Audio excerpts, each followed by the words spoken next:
Բարեկամներ ողջույն, բարեկալուստ ապդետ լրատվական, այսօր միասին ենք թարմացնելու օրվա լրահոսը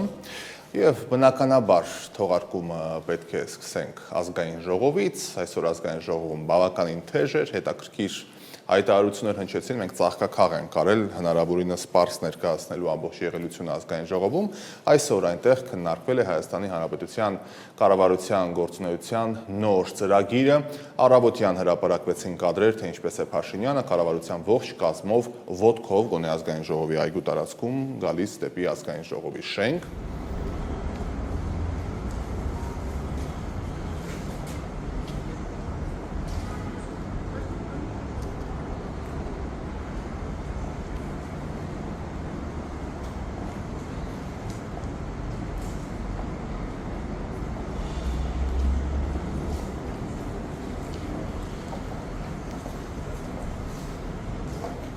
Դրա ընթացքում Հայաստանի Հանրապետության աշխատանքի և սոցիալական հարցերի նախարար Արսեն Թորոսյանը կառավարության անդամների հետ նաև լուսանկար հրապարակեց նշելով, մեջբերում եմ, դեպի ազգային ժողով կառավարության ծրագրի քննարկմանը։ Իսկ հա արդեն բուն ազգային ժողովում վարչապետ Նիկոլ Փաշինյանը ազգային ժողովում ներկայացրեց Հայաստանի կառավարության 2026-2031 թվականի ծրագիրը, ելույթի սկզբում վարչապետը հայտարարեց 2026 թվականի հունիսի 7-ին Հայաստանի Հանրապետության ժողովուրդը քվեարկել է իրական Հայաստանի գաղափարախոսության օգտին, ապա ընտրությունների այս արդյունքը որակել որպես պատմական, քանի որ վերաձևակերպում է Հայաստանի Հանրապետության գործառութային նշանակությունը։ Վարչապետի խոսքով կարող ենք արձանագրել, որ 4-րդ հանրապետությունը հիմնադրված է 4-րդ հանրապետությունը իրականություն է։ Իրական Հայաստանի գաղափարախոսությունը արձանագրում է, որ Հայաստանի Հանրապետության գործառնական միակ նշանակությունը իր միջազգայինորեն ճանաչված 29743 քառակուսի կիլոմետր տարածքում իր քաղաքացիների համար խաղաղություն, ազատություն, անվտանգություն, բարեկեցություն ապահովելն է, քաղաքացիների երջանկության համար միջավայր, ինչպես ժամանակակից կյանքում ընդունված է ասել, էկո-համակարգ ստեղծելը, ժողովրդի ինքնությունը պահպանելը և զարգացնելը։ Հենց այսպիսի պետության ու տեսլականի օգտին են քվեարկել Հայաստանի Հանրապետության քաղաքացիները 2026 թվականի հունիսի 7-ին և այս տեսլականն է, որ անվանում ենք 4-րդ հանրապետություն։ Եվ այսպիսով կարող ենք արձանագրել, որ 4-րդ հանրապետությունը հիմնադրված է, 4-րդ հանրապետությունը իրականություն է։ Այն, որ հենց խաղաղ կյանքի պետությունն է, մեր ժողովրդի ակնկալիքը, ինձ համար ակնհայտ է դառնում 3-րդ հանրապետության պատմության հետահայաց վերլուծության։ Դե ինչը դժվար չէ ենթադրել, ընդդիմությունից հակադարձեցին, նշելով, որ համաձայն չեն Հայաստանի Հանրապետության համարակալելու հետ, այսինքն 3-րդ հանրապետություն, 4-րդ հանրապետություն։ Հ, Ա, Ե, Է, Զ, Է, Ն, Հա, Երեն, հայերեն։ Ես իհարկե գիտեմ, որ դուք ֆրանկաֆոն եք և փայլուն տիրապետում եք նաև անգլերենի և ռուսերենի իջևանյան բարբառներին, բայց իմ հարցը հայերեն էր, որպեսզի դուք ասեք, թե մեր սահմանադրության և օրենքների որ դրույթների հիման վրա եք մշակում ձեր ծրագրերը և ով է ձեզ իրավունք տվել կործանելու հայկական պետականությունը և ով է իրավունք տվել ձեզ համարակալելու մեր պետությունը, որը համար չունի, այլ ունի անուն։ Այդ անվանումը Հայաստանի Հանրապետություն, մեր պետությունը ստացել է 1990 թվականի օգոստոսի 23-ի անկախության հռչակագրով, որը այս տարի նաև պետական խորհրդանիշների տոն էր, որի կապակցությամբ դուք ոնց որ թե նույնիսկ համարձակություն չունեցաք ուղերձ հղելու։ Սահմանադրությունը վարչապետին տալիս է լիազորություն սահմանել կառավարության գործունեության հիմնական ուղղությունները։ Եվ եթե տրամաբանությամբ, ուրեմն նախ դուք պետք է ասեք, թե նախորդի շրջանում սահմանադրության որ կետի համաձայն է օգտագործվել 3-րդ հանրապետություն խոսույթը։ Այդ թվում դուք, այդ թվում ձեր քաղաքական ուժերի ներկայացուցիչները, այդ սահմանադրության այդ որ կետով, եթե որևէ քաղաքական կուսակցություն կամ որևէ պատգամավոր ունի իրավունք Հայաստանի Հանրապետությունը 3-րդ հանրապետություն անվանել, առավել ևս վարչապետը եւ կառավարող մեծամասնությունը, որը ժողովրդից մանդատ է ստացել, իրավունք ունի 4-րդ հանրապետություն անվանել։ Այսինքն, այս այն դեպքն է, որ ասում է ձեր աչքի գերանը չեք տեսնում, ուրիշի աչքի փուսն եք տեսնում։ Եվ երբ որ կպարզաբանեն 3-րդ հանրապետություն, ես էլ եմ օգտագործել իմիջիայլոց։ Այսինքն դա մեր քաղաքական խոսույթի սովորական մասն է եղել։ Ուրեմն գնանք այդ պարզաբանենք, հետո կանցնենք առաջ։ Հանրապետության վարչապետը նաև հավելել է, որ հեղափոխության կիսատ մնացած օրակարգը իր ավարտին է հասցվելու աստիճանաբար։ Դատական համակարգում իշխանության լիարժեք լեգիտիմություն հաստատելու միայն մեկ ճանապարհ կա, դա նոր սահմանադրության ընդունումն է, որով անհրաժեշտ է լուծել նաև երթվյալ ատենակալների ինստիտուտի ներդրման հարցը։ Վերջին տարիներին կառավարությունը բավարար ջանքեր է գործադրել դատաիրավական համակարգի բարեփոխումների եւ ինստիտուցիոնալ զարգացման համար։ Եվ կարող ենք ակնկալիք ունենալ, որ Հայաստանի զարգացման ընթացքը շեղած հանցագործությունները բացահայտվեն եւ մեղավորները պատժվեն, արժանի պատիժ ստանան եւ որոշ պրոցեսներ, այդ թվում մարդու իրավունքների եվրոպական դատարանի որոշումները հույս են ներշնչում, որ ամեն ինչ հենց այդպես էլ կլինի։ Այս կենսական գործընթացի վիժեցման մեծագույն ռիսկը, ուզում եմ ուղիղ ասել իմ տպավորությունը, կապված է դատական համակարգի գործունեության հետ։ Հայաստանի դատական համակարգը մեծապես շարունակում է մնալ հիմնականում վերնախավերի եւ հիմնականում նախկին վերնախավերի եւ շահերի ու հետաքրքրությունների պաշտպան։ Սրա պատճառը ոչ միայն այն է, որ դատական համակարգում լայնորեն գործում են նախկին վերնախավերի ընտանեկան կապերը, այստեղ մենք ունենք նաև ինստիտուցիոնալ խնդիր։ Հայաստանի դատական համակարգը կաստայացված է եւ չունի լիարժեք օրգանական կապ իշխանության միակ աղբյուրի եւ կրողի ժողովրդի հետ։ Հայաստանում իշխանության միակ աղբյուրը ժողովուրդն է, բայց գործում են դատական իշխանության գեներացման համակարգեր, որոնք ժողովրդից այնքան են հեռացված, որ ըստ էության նրա հետ ոչ մի կապ չունեն։ Հարցեր է հարուցում մասնավորապես դատավորների կողմից բարձրագույն դատական խորհրդի անդամներ ընտրելու կարգավորումը, որովհետև պարզ հարց է ծագում, իսկ ումից է բխում բարձրաստիճան պաշտոնյաներ ընտրելու դատավորների այդ իշխանությունը։ Հայաստանում որևէ իշխանություն կարող է բխել միայն ժողովրդից, եւ այն իշխանությունը, որը ժողովրդից չի բխում, առնվազն հարցեր է առաջացնում։ Այս տարօրինակ կառուցակարգը, որի մասին խոսեցի, մինչև օրս գործում է մի պարզ պատճառով։ Այն գտնվում է սահմանադրական պաշտպանության ներքո, եւ դատական համակարգում նույնպես իշխանության լիարժեք լեգիտիմություն հաստատելու միայն մի ճանապարհ կա՝ նոր սահմանադրության ընդունումը, որով անհրաժեշտ է լուծել նաև երթվյալ ատենակալների ինստիտուտի ներդրման հարցը։ Ինչ վերաբերում է նոր սահմանադրության տեքստին, վարչապետը նշեց, որ այն կհրապարակվի առաջիկա ամիսների ընթացքում եւ ինչպես ավելի վաղ նշվել է 1990 թվականի անկախության հռչակագրին նոր սահմանադրության մեջ հղում չպետք է լինի։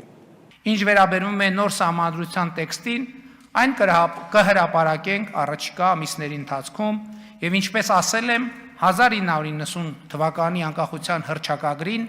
նոր սահմանադրության մեջ հղում չպետք է լինի։ Ինչու՞։ Մի պարզ պատճառով մենք հայտարարել ենք Ղարաբաղի շարժումը չշարունակելու, ավարտելու անհրաժեշտության եւ որոշման մասին, կայացրել ենք այդ որոշումը եւ ժողովուրդը այդ որոշումը հաստատել է։ Նոր սահմանադրության մեջ հղում անել անկախության հռչակագրին կնշանակի շարունակել Ղարաբաղի շարժումը, կնշանակի վերադառնալ կոնֆլիկտի տրամաբանությանը, իսկ սա անել չենք կարող առավել եւս 2026 թվականի համապետական ընտրություններից հետո, որտեղ մեր ժողովուրդը քվեարկել է խաղաղության օգտին եւ խաղաղության օրակարգը այժմ այլևս համապետական օրակարգ է։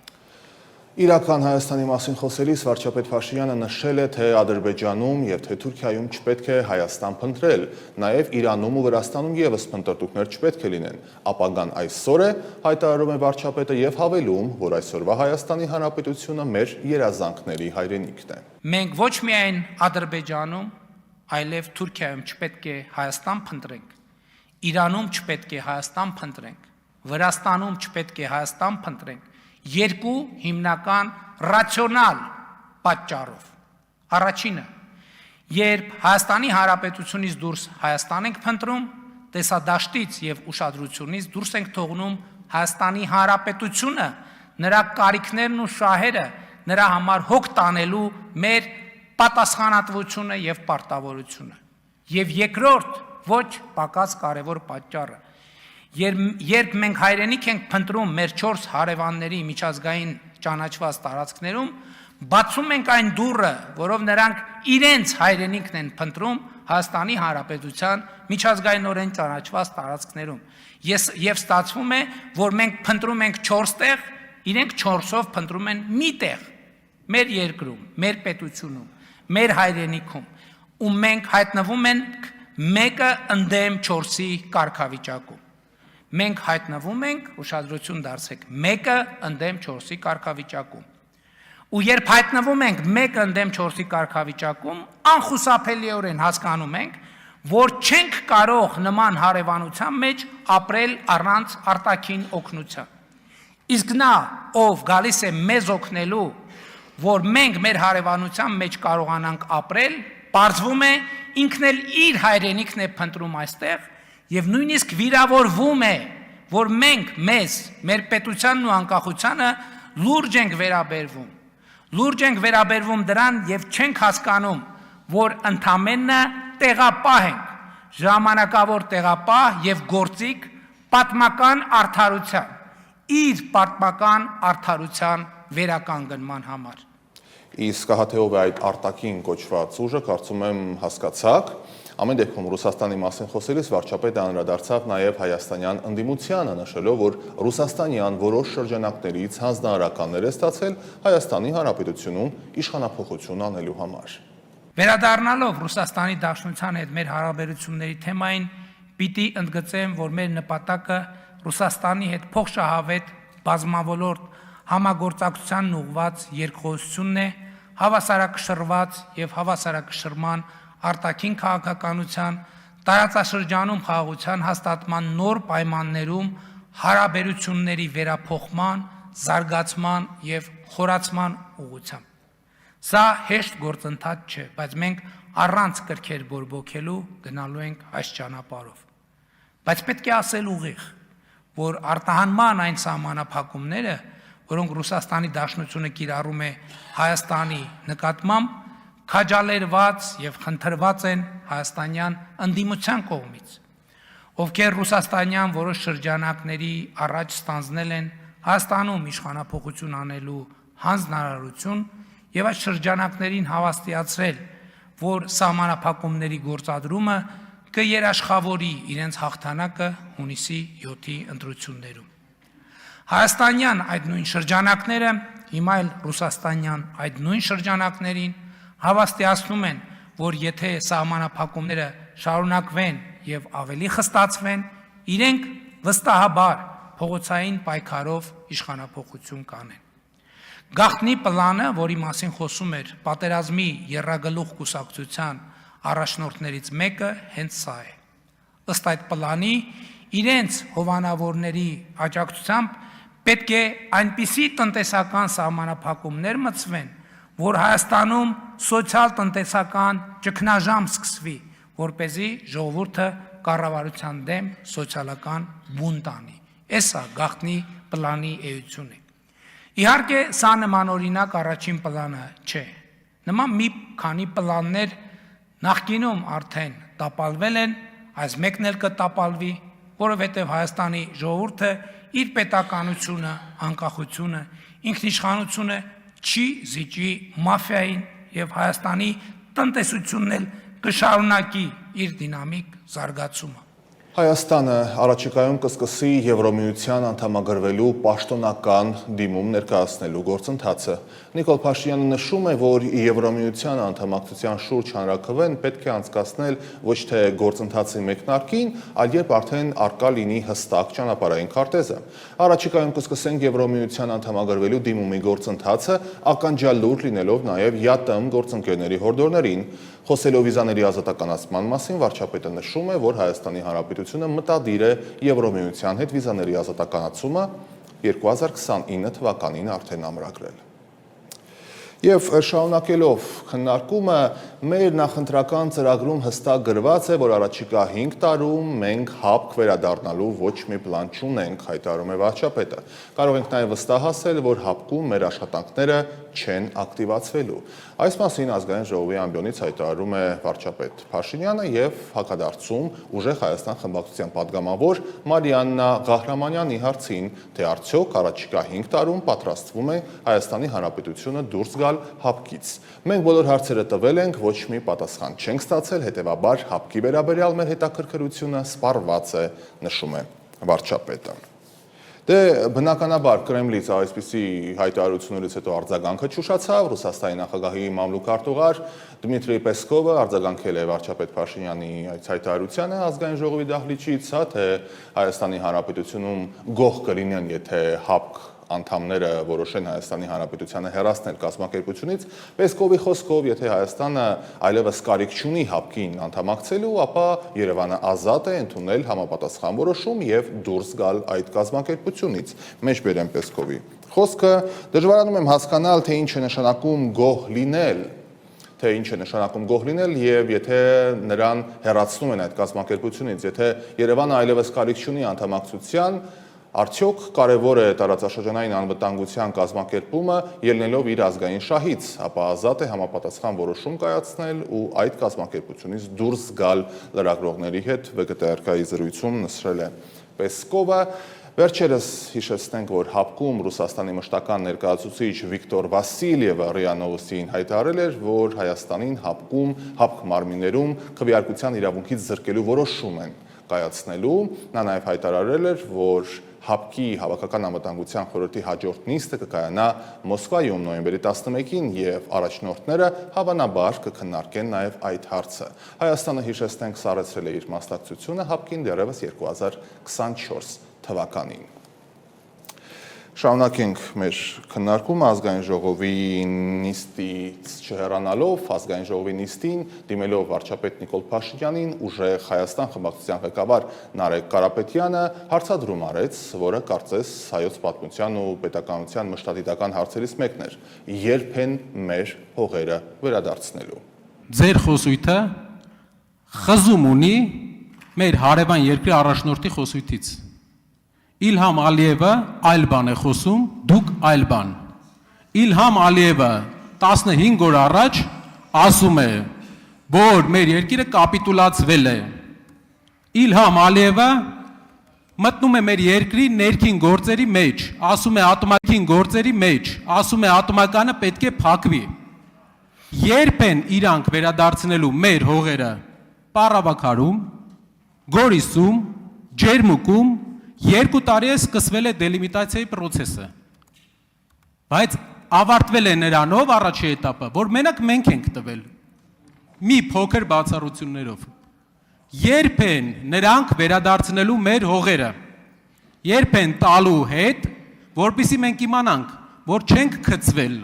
որպեսզի մենք իմանանք, որ միակողմանի չի էսի, որ իրանք էլի չեն համոզում, վերջում տանեն, ձորից գցեն։ Շնորհակալ եմ հարցի համար, այստեղ շատ մեծ նորություն բացառվել։ Պարզվում է իմ խոսույթը դիսոնանս ունի, բայց միջև մի ամբողջ խոսույթը ընդդիմության նրա մեջ էր, որ իմ խոսույթը ճշգրիտ նույնականը Ադրբեջանի նախագահի խոսույթի հետ։ Այս արձանագրենք որպես նորություն։ Երկրորդը, այս շատ կարևոր մի հանգամանքի մասին է խոսքը, որ տեսեք, մեր գիտակցությունը եւ քաղաքական խոսույթները ձևավորվել են ի արձագանք ուրիշներին։ Մենք միշտ եղել ենք ռեակտիվ, այսինքն մեր ասելիքը կախված է եղել նրանից, թե ուրիշները ինչ են ասում։ Այո, այդ թվում իմ, այդ թվում նախորդող շրջանի, այսօրվա Հայաստանի Հանրապետության առանձնահատկությունն է նա, որ ինքը իր ռազմավարական խոսույթները ձևավորում է իր ռազմավարական շահերից ելնելով, անկախ նրանից, թե ուրիշները ինչ են ասում։ Այս շատ կարևոր առանձնահատկություն է եւ ոչ սովորական մեզ համար։ Իմ դարաշրջանի եւ նախորդ դարի կեսերի, նախորդ դարաշրջանի եւ 19-րդ դարի կեսերի իրադարձությունները մեկնաբանելիս ես մեզ ուղված մեղադրանք չեմ ձևակերպում։ Ես ասում եմ, որ այդ բոլոր ողբերգությունների առանցքային պատճառն է նա, որ մենք չափից շատ ենք հավատացել արտաքին երաշխավորների խոստումներին, չափից շատ ենք հավատացել եւ թղթե շերեփի տրամաբանությունից ի վերջո պետքա դուրս գալ։ Եվ մենք դուրս ենք եկել այդ տրամաբանությունից։ Եվ մենք այսօր առերեսվում ենք, որ խնդրեմը մեր ժողովուրդը մի հատ լավ ասացվածք ունի, մենք որ ասում է վերքը մարմնին է ցավ տալիս։ Այդ վերքը, որը մերն է, մենք պետք է զբաղվենք այդ վերքերի բուժմամբ։ Մենք, ես որպես Հայաստանի Հանրապետության վարչապետ, այո, առաջինը ես ինքս պետք է վերցնեմ պատասխանատվություն եւ ես վերցրել եմ այդ պատասխանատվությունը։ Մեր հողերը երբ են տալու։ Սահմանազատման արդյունքում այդ հողերի մեր լինելու փաստը ես դրա համար եմ ասում քյարքի, ոչ թե նրա համար, որ ես ադրբեջանամետ եմ, այլ ես հասկանում եմ, որ եթե կասկածի տակ դրվի են քարտեզները, որոնք այսօր գտնվում են իրավական հիմքում խաղաղության, բոլորը կսկսեն կասկածի տակ առնել այդ քարտեզները։ Եվ ես ավելին ասեմ, ինչքան մենք այս հարցի նյարդը զրոյացնենք, այդքան այդ հարցը կլուծվի շատ պարզ տեխնիկական լուծումով։ Այդ տարածքները փոխադարձաբար մենք սահմանի երկայնքով կփռենք, կներեք այդ կոպիտ բառի համար, եւ ճշգրիտ Հայաստանի մի բան ակնհայտ է, Հայաստանի տարածքը 29743 քառակուսի կիլոմետր լինելու այդ ամենի արդյունքում, ինչպես դե յուրե է այդ թվում էս պահին։ Վարչապետ Փաշինյանը անդրադարձել էր նաև Հայաստանի Հանրապետության զինված ուժերում իրականացվող բարեփոխումների գործընթացներին, միաժամանակ անհանգստություն հայտնելով նաև բանակում ինքնասպանությունների հասցնելու դեպքերի, սպանությունների եւ տարբեր պատճառներով մեր զինվորների մահերի մասին։ Վարչապետը հիշեցրեց, որ ներկայում բանակում սպանությունների եւ ինքնասպանությունների հետ կապված աշխատանքային խումբ է ձևավորվել, որում ներգրաված են 3 նախարարներ՝ Պաշտպանության, Կրթության, Գիտության, Մշակույթի եւ Սպորտի, ինչպես նաև առողջապահության նախարարը։ Բանակում դեպքերի մի մեծ հատվածը կապված է, այսպես ասած, պոստում քնելու խնդրի հետ։ Եվ հիմա այդ խնդրը ավելի ասրվել, գիտեք ինչի, որովհետև երբ որ խաղաղություն չէր, ոչ խաղաղության պայմաններում, ժամապահության մեջ գտնվող զինվորը ինքն էլ մտավախություն ուներ, որ կարա, եթե ինքը քնի, իր ֆիզիկական անվտանգությունը բան կլինի, կվտանգվի։ Հիմա գիտեմ, որ դա չի լինելու կամ շատ փոքր է հավանականությունը, բայց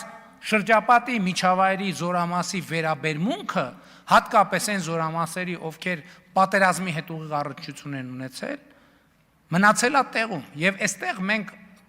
քննարկում ենք, որ ռադիկալ քայլեր են պետք, որովհետև կրթությունը այո, մյուսը այո, բայց երկարաժամկետ քայլերով մենք այդ խնդիրը չենք կարող լուծենք, չնայած դա պետք է անենք, բայց մեզ պետք է այսօրվա խնդիրը լուծել։ Եվ այսօրվա խնդիրը լուծելու համար մեզ ռադիկալ քայլեր են պետք, եւ մենք նաեւ այսօր ենք այդ հարցը քննարկել եւ եկել նաեւ, չասեմ եզրակացության, բայց նախնական մի այսպիսի ձևակերպման, որ մեր ընդհանուր բանակի ծառայության տրամաբանությունը չի ադապտացվել խաղաղության հաստատման իրավիճակին։ Եվ մենք այստեղ պետք է որոշակի վճռական քայլեր անենք այդ խնդիրը լուծելու համար։ Բայց իհարկե այո, կրթությունը, բռնության կուլտուրան ընդհանրապես, քրեական ենթամշակույթի մտածողություն, այդ ամեն ինչը խնդիրներ են, որոնք իրանք մի օրում լուծելու հարց չեն, բայց մեզ պետք է հարցը լուծել հիմա։ Եթե ոչ մի օրում, առնվազն մի ամսում, 2 ամսում, 6 ամսում, որպեսզի մենք այդ խնդիրը լուծենք։ Եվ սա, որ ասում եմ, մեր այսօր ունեցած մեծագույն խնդիրներից մեկն է, որը պահանջում է անհետաձգելի արձագանք եւ անհետաձգելի լուծում։ Եվ գանք հոգևոր դաշտ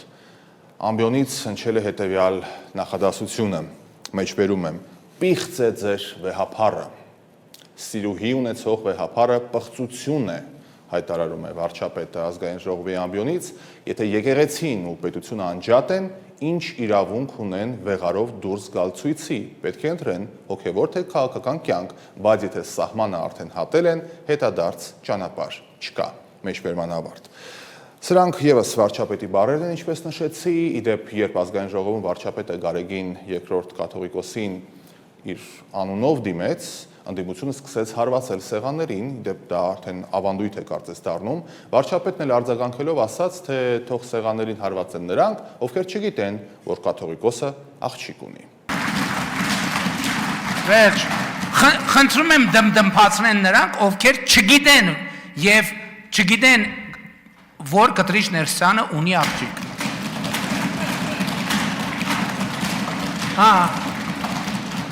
Ապացուցվեց ակնհայտը, մարդիկ ճշմարտության հետ խնդրեմ ունեն։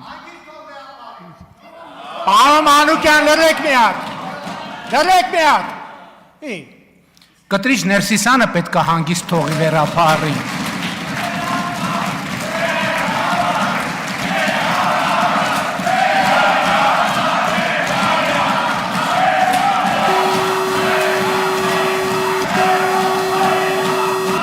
Այսինքն եթե դες համար սիրուհի ունեցող վեհափառը նորմալ է, ինձ համար որպես հայաստանյա ծառայելական սուրբ եկեղեցու հետևորդ դա սրբապղծություն է։ Պիղծ է ձեր վեհափառը, պիղծ է։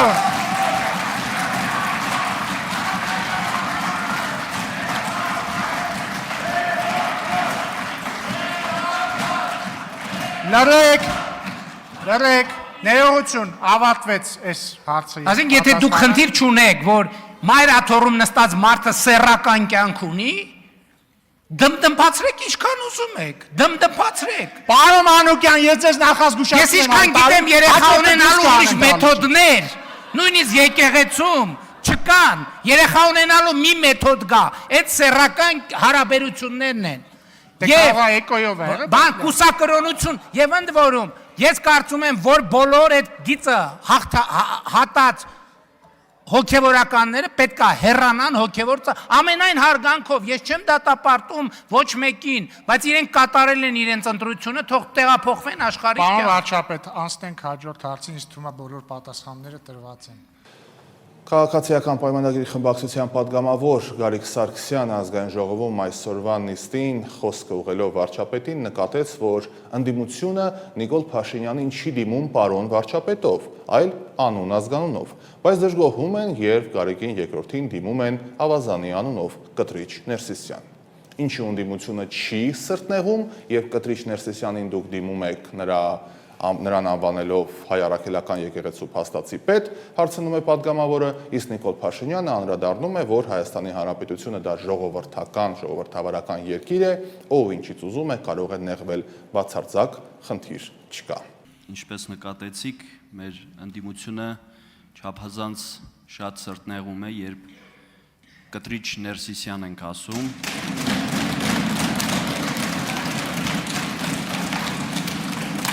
Աթարեցրեք։ Իրենք ակնկալում են, որ ոնց որ բոլորը չեն նեղվում իմաստն է։ Ճաշակի հարց է։ Իրենք ակնկալում են, որ մենք պետք է ասենք Գարեգին B, մենք պետք է ասենք վեհափառ Տեր, մենք պետք է ասենք կաթողիկոս ամենայն հայոց, եւ ի հակառակ դրա նրանք փորձում են ամեն կերպ խուսափել ձեզ պարոն վարչապետ դիմելաձևից եւ դիմում են պարոն Փաշինյան։ Նորմալ է, ոչ մի արտարոց բան չկա, երբ մարդուն դիմում ես իր ազգանունով։ Պարոն Գևորգյանը ասեց, Ես դա էի ուզում, նկատեցի, պարոն Գևորգյանը միայն նա հանդգնեց, ռիսկ հավաքեց եւ ձեզ դիմեց պարոն վարչապետ։ Հուսով եմ պարոն Գևորգյանին ընդմիջման ժամանակ ֆրակցիայից ոչ մի նկատողություն չի եղել։ Ինչ եք կարծում, հարցը։ Ինչու ընդդիմությունը չի սրտնեղում, երբ Կտրիչ Ներսիսյանին դուք դիմում եք։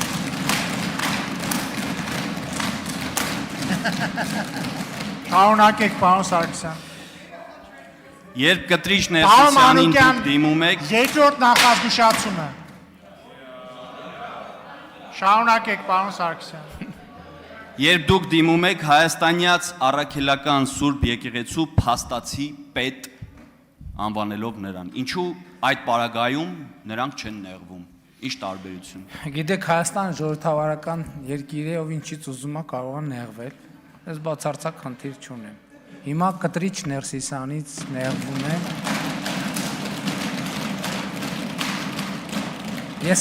Ես էլ չեմ ուզում։ Դադարեցրեք։ Ես էլ չեմ ուզում ընդդիմությունը շատ նեղվի, դրա համար քիչ եմ ասում կտրիչ Ներսիսյան։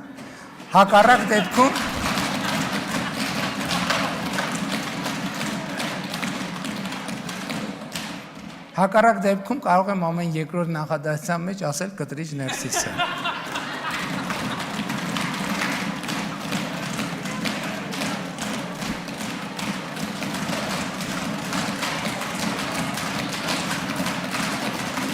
Վերջ, դադարեցրեք, հարգելի գործընկերներ, դադարեցրեք։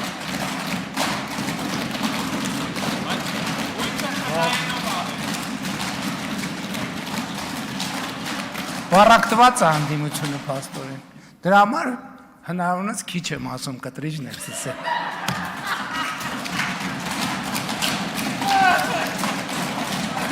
Պարոն Աստարյան, դուք ինչի չեք դմդմփաստում, դմդմփացրեք։ Պարոն Ղազարյան, դմդմփացրեք, ինչի չեք դմդմփաստում։ Ձեր ֆրակցիան դմդմփաստում է, ինչի չեք դմդմփաստում։ Դմդմփացրեք։ Եվ սա ժեստ է ընդդիմության հասցեին, հակառակ դեպքում ավելի շատ կասեի կտրիչ Ներսիսյան։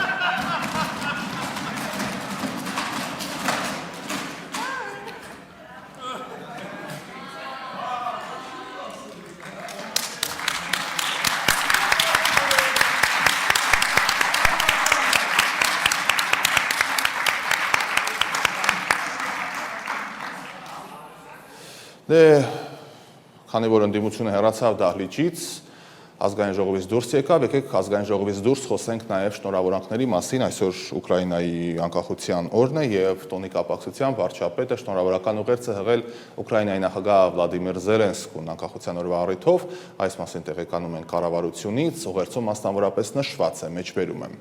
Ջերմորեն շնորհավորում եմ ձեզ եւ Ուկրաինայի բարեկամ ժողովրդին Ուկրաինայի ազգային տոնի անկախության օրվա առիթով։ Հայաստանի Հանրապետությունը մեծապես կարևորում է ընդհանուր արժեքների, պատմական առնչությունների եւ բարեկամության վրա հիմնված մեր երկկողմ հարաբերությունների հետեւողական զարգացումն ու ընդլայնումը։ Բարձր եմ գնահատում Երևանում ձեր մասնակցությունը Եվրոպական քաղաքական համայնքի 8-րդ գագաթան ժողովին, որը հիրավի նոր շունչ հաղորդեց մեր երկկողմ հարաբերություններին։ Համոզված եմ, որ մեր հանդիպման ընթացքում տեղի ունեցած անկեղծ քննարկումը եւ դրա ընթացքում ձեռք բերված պայմանավորվածությունների հետեւողական իրականացումը կնպաստեն մեր երկու երկրների միջև փոխվստահության ամրապնդմանը, տնտեսական եւ հումանիտար կապերի ընդլայնմանը, ինչպես նաեւ երկկողմ գործընկերության ամբողջ ներուժի լիարժեք իրացմանը ի բարօրություն երկու ժողովուրդների։ Հայաստանը հաստատակամորեն աջակցում է արդար եւ տևական խաղաղության հաստատմանը Ուկրաինայում եւ պատրաստակամ է շարունակել ցուցաբերել մարդասիրական աջակցություն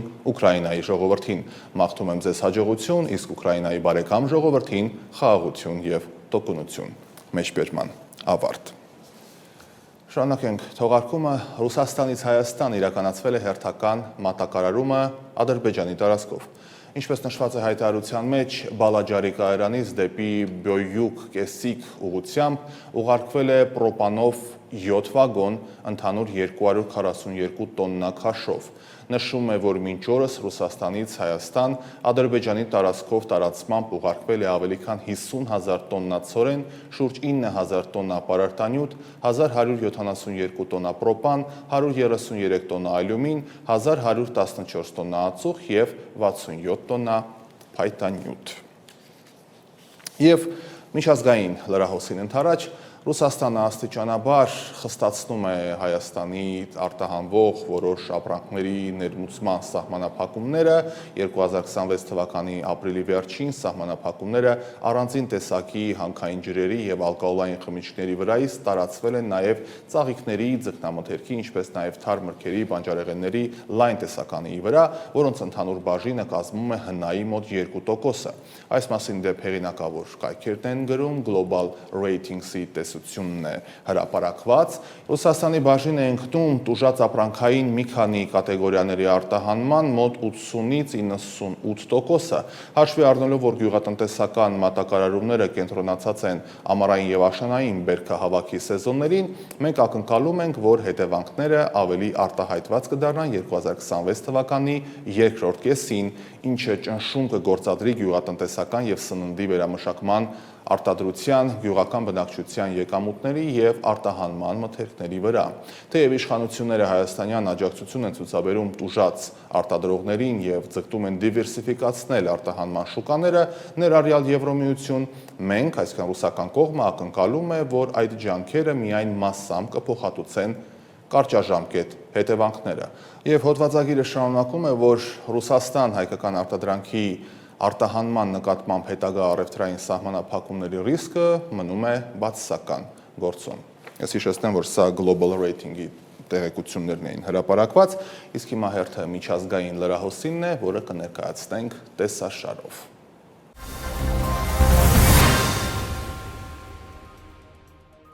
Ֆրանսիայի նախագահ Էմանուել Մակրոնը բարձր է գնահատել Սաուդյան Արաբիայի թագաժառանգ Մուհամմադ բին Սալմանի այցը Ֆրանսիա։ Այս մասին նա գրել է X միկրոբլոգում։ Սաուդյան Արաբիայի թագաժառանգ Մուհամմադ բին Սալմանը Ֆրանսիայում է երկօրյա այցով։ Մակրոնը նրան հյուրընկալել է կիբերսպորտի աշխարհի գավաթի խաղարկության շրջանակում։ Այցի ընթացքում նախատեսվում է մի շարք համաձայնագրերի ստորագրում առողջապահության, տրանսպորտի եւ էներգետիկայի ոլորտներում, ինչպես նաեւ տեղի կունենան քննարկումներ Մերձավոր Արևելքում ստեղծված իրավիճակի եւ Իրանի վերաբերյալ։ Սաուդյան Արաբիայի թագաժառանգ Մուհամմադ բին Սալմանի այցը Ֆրանսիա կարևոր հանգրվան է։ Մեր գործընկերությունը կառուցվում է նաեւ գործողությունների միջոցով, խոշոր նախագծեր, առաջատար տեխնոլոգիաներ, ներդրումներ եւ միջազգային միջոցառումներ, ինչպիսին է Փարիզում կայացած Եվրոպական տնտեսական համաժողովը, գրել է Մակրոնը X-ի իր էջում։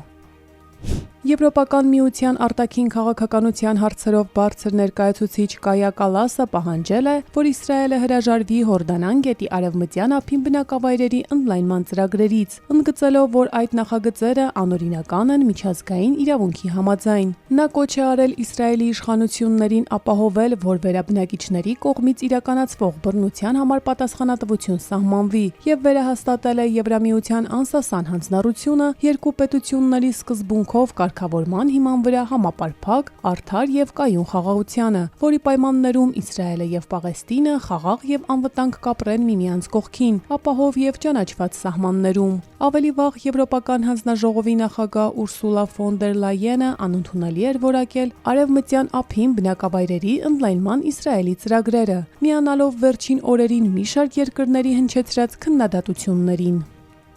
Ուզբեկստանն ու Ադրբեջանը ակտիվացնում են Կասպից ծովում համատեղ նավատորմ ստեղծելու աշխատանքները։ Այդ մասին հայտարարել է Ուզբեկստանի նախագահի մամուլի քարտուղար Շերզոդ Ասադովը։ Ադրբեջանի նախագահ Իլհամ Ալիևը օգոստոսի 23-ից 24-ը պետական այցով գտնվում է Ուզբեկստանում։ Օգոստոսի 23-ին Ալիևը եւ Ուզբեկստանի նախագահ Շավքաթ Միրզոյևը Տաշքենտում անցկացրել են նեղ կազմով հանդիպում եւ բարձրագույն միջպետական խորհրդի երրորդ նիստը։ Մենք միասին կզարգացնենք անդրկասպյան միջանցքի ներուժը, կբարձրացնենք լոգիստիկ ենթակառուցվածքների արդյունավետությունը, կակտիվացնենք աշխատանքը Կասպից ծովում համատեղ նավատորմ ստեղծելու ուղղությամբ, Ասադովը գրել է իր Telegram ալիքում մեկնաբանելով բանակցությունների արդյունքները։ Նախորդ օրը Միրզոյևն ու Ալիևը ստորագրել են երկու երկրների միջև հավերժ բարեկամության պայմանագիր, ինչպես նաև շուրջ 10 երկկողմ փաստաթղթեր։ Ղազախստանի կենտրոնական ընտրական հանձնաժողովը հրապարակել է օգոստոսի 23-ին կայացած միապալատ խորհրդարանի Քուրուլթայի պատգամավորների ընտրությունների քվեարկության նախնական արդյունքները։ Քվեարկությանը մասնակցել է 9,351,539 քաղաքացի, որը կազմում է ընտրելու իրավունք ունեցողների 74.08%-ը։ Նախնական տվյալների համաձայն Ադիլետ կուսակցությունը ստացել է 6,528,948 ձայն, կամ ձայների 71.17%-ը։ Ընտրողների 2.51%-ը քվեարկել է բոլոր թեկնածուների եւ կուսակցությունների դեմ։ Սրանք առաջին խորհրդարանական ընտրություններն են հուլիսի 1-ին նոր սահմանադրության ուժի մեջ մտնելուց ի վեր։ Նոր սահմանադրությամբ երկպալատ խորհրդարանից անցում է կատարվել միապալատ խորհրդարանի, ընտրվելու է խորհրդարանի 145 անդամ։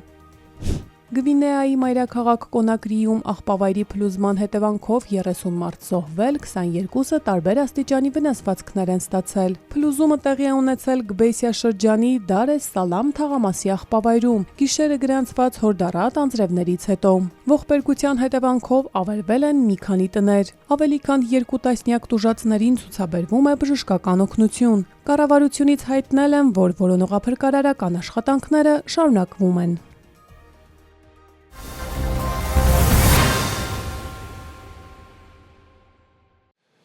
Շարունակում ենք թողարկումը։ Հայաստանի Հանրապետության ազգային ժողովի նախագահ Ռուբեն Ռուբինյանը այսօր ընդունել է Հայաստանում Ռուսաստանի Դաշնության արտակարգ և լիազոր դեսպան Սերգեյ Կոպիրկինին։ Այս մասին ազգային ժողովից են հայտնում, քննարկվել է Հայաստանի և Ռուսաստանի միջև միջխորհրդարանական համագործակցության հետագա խորացմանն ու ընդլայնման առնչվող մի շարք հարցեր։ Ռուբեն Ռուբինյանը ընդգծել է, որ Հայաստանի Հանրապետության ազգային ժողովը մտադիր է շարունակել կառուցողական երկխոսությունն ու զարգացնել երկարաժամկետ փոխշահավետ համագործակցությունը։ Կողմերը կարևորել են Հայաստանի Հանրապետության ազգային ժողովի և Ռուսաստանի Դաշնության Դումայի միջև համագործակցության միջխորհրդարանական հանձնաժողովի գործունեությունը, բարձր գնահատելով համատեղ աշխատանքը։ Զրուցակիցները նաև համոզմունք են հայտնել, որ երկկողմ համագործակցության զարգացումը կնպաստի փոխադարձ հետաքրքրություն ներկայացնող հարցերի լայն շրջանակի արդյունավետ լուծմանն ուղղված համատեղ ջանքերին։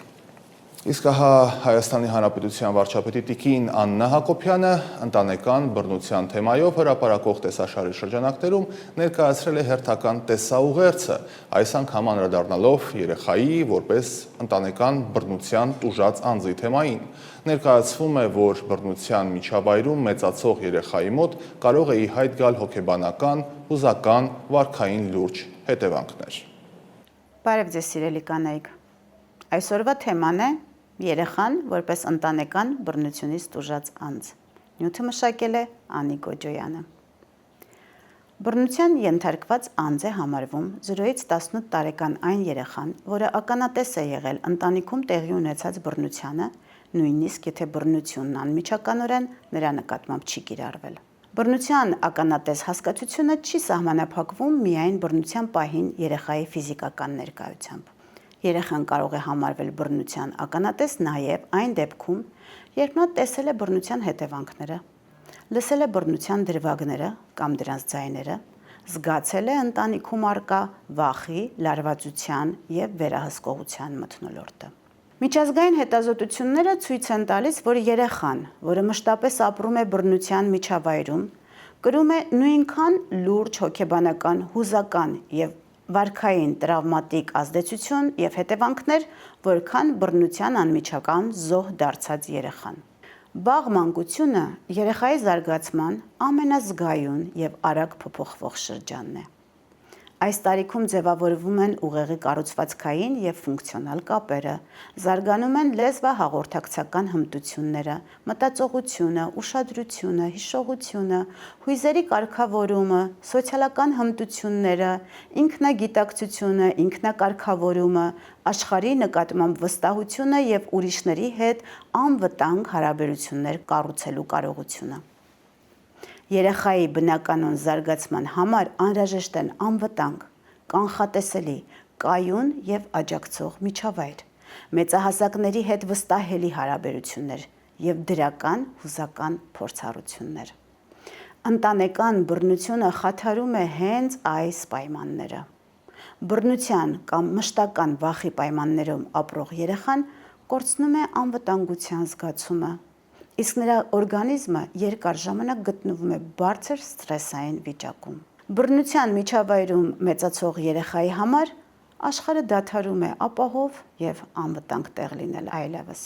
Երեխան կարող է դառնալ չափազանց զգուշավոր եւ երկչոտ, կամ հակառակը դրսևորել ագրեսիվ վարք, ունենալ զարգացման հետընթացի նշաններ,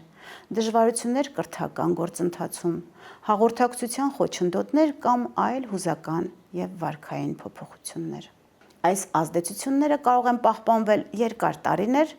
եւ ազդել երեխայի հետագա ուսումնառության, սոցիալականացման, միջանձնային հարաբերությունների եւ հոգեկան առողջության վրա։ Ինչ պետք է անենք։ Պետք է նախ բռնությունը մեր ընտանիքներում ճանաչենք որպես արատ, ապա ոչնչացնենք։ Շնորհակալություն։ Իսկ հավերչում եղանակի մասին հիդրոթերապևտաբանության եւ մոնիթորինգի կենտրոնը զգուշացնում է Իրաքից շրջաններից արևադարձային տաք օդի ալիքի ներթափանցման պայմանավորված հանրապետությունում կգրանցվի ամենաբարձր ջերմաստիճանային ֆոնը։ Երևանում, Արարատյան դաշտում, Արագածոտնի, Կոտայքի եւ Այոց-Ձորի նախալեռներում սպասվում է բարձր կարգի հրդեհավտանգ իրավիճակ։ Օգոստոսի 24-ից 3-ը սպասվում է առանց տեղումների եղանակ, իսկ օդի ջերմաստիճանը կբարձրանա 1-ից 2 աստիճանով։ Դե ինչ, այսօրվա լրահոսի համար այսքանը, շնորհակալություն ուշադրության համար, իսկ մենք կհանդիպենք հաջորդ թողարկմանը, լավ եղեք։